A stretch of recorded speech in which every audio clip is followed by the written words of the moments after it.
apology for alleged war crimes by British troops in historical Palestine nearly a century ago. The petition, along with 300 pages of evidence, is being brought by an elderly Palestinian, a former politician, who was shot and wounded by UK forces as a boy. In a case set to reopen debate over the UK's colonial past, Tom Bateman's report has some distressing details.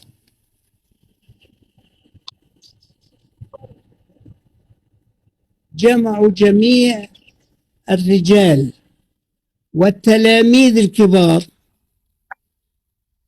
هذول ما كانوا ثوار، كانوا مزارعين. أول يوم ثاني يوم مات واحد.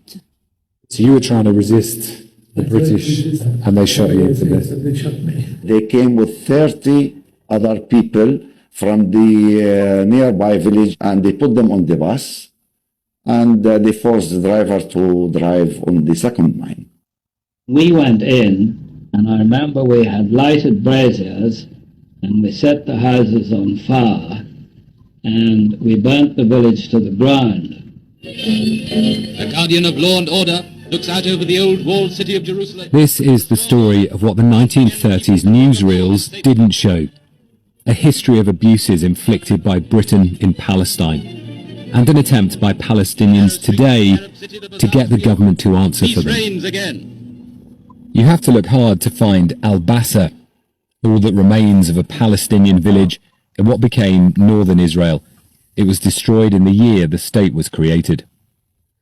So much of the history just feels lost, really. I mean, this destruction, these ruins, are from the War of 1948. There was a decade earlier that the British were here and attacked and burned down houses. In 1938, after 4 of their troops were killed by a roadside bomb, the British machine-gunned Al-Bassa and then carried out a massacre. Men were herded onto a bus and blown up by a landmine, leaving many dead, their remains buried in a pit. My father, he was afraid because, as he says, they strip people naked in front of everyone, and this is very shameful in our tradition, and they torture them. Eid Haddad is a Palestinian refugee now in Denmark. His parents survived but never forgot the British attack on their village. And I wanted people to know that my parents, as teenagers, they suffered. And people have to know what happened. And those who died, we have to speak for them now. Violence between Palestinians and Jews was spiraling in the 30s. Britain struggled to contain an insurgency, the Arab Rebellion. Its response was brutal. Whole Palestinian villages were told they'd be punished for the crimes of the few. It went from here and it went from there. So you were a 13-year-old boy shot then. I mean, what happened after that? I was a hero. Munib al-Masri is heading the call for the UK government to apologise for alleged war crimes against Palestinians. He's taking a 300-page file of evidence to London.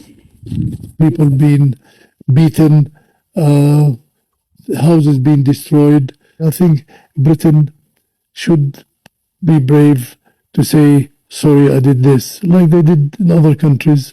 We used to go out before dawn, ring the village, tell them that nobody was to leave, and if anybody left, they were shot.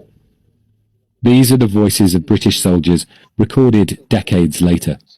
The tapes reveal accounts of arbitrary killings, collective punishment, and torture. We all gathered round, formed 2 lines of men, and the rebels were sent one at a time through this, gauntlet. And they were belted and bashed until they got to the other end. Now, any that died, they went into the other meat wagon, and they were dumped at one of the villages on the outside. Here in Hal Hall, in the occupied West Bank, you won't find plaques or memorials. There have been too many traumas to count in the years since Britain left for that. It was the summer of 1939 when Black Watch troops surrounded the village and soldiers stormed in. The British were determined to find guns. They rounded up the men of Hal Hall and brought them here to a space behind a mosque They forced men into cages, and the planes circled the village to target anyone who might try and run away. Up to 14 people died of dehydration in the cage, where villagers were held for a fortnight. It was described in an extraordinary account decades later by a British officer. In the bad cage, which was adjacent, they had no shelter. They were rationed to, I think, 1 pint of water a day, half a pint in the morning and half a pint in the evening. The idea was that, and they were told, that if they had a rifle, that if they gave it up, they would be put in the good cage. Mohammed was a boy and remembers the soldiers occupying his rooftop. أنا كنت طفل لا أعي يعني ليش الإنجليز جايين على بيتنا؟